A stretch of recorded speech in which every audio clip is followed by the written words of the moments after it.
So before the tours start, here we are at Rideau Hall, working on the large Tabriz, and today's cable day. So that tiny thin blue stripe along the outside is very carefully being put into place. There's Davoud working on his side.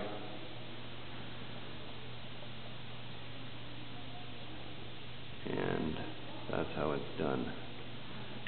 Carefully push it in and very closely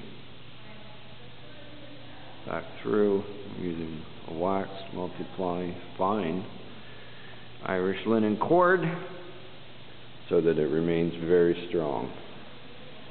And we'll continue today to replace that, and likewise that's what's going on the other side. At which point, once we're done, we'll do all the finishing work of the rewoven sections, and we'll have a brand new side. It's part of the new section. It's not fully trimmed yet, but the cable will go onto the outside of that. And once again, this rug will be returned to the beautiful item it was when it was made over 100 years ago. Thanks.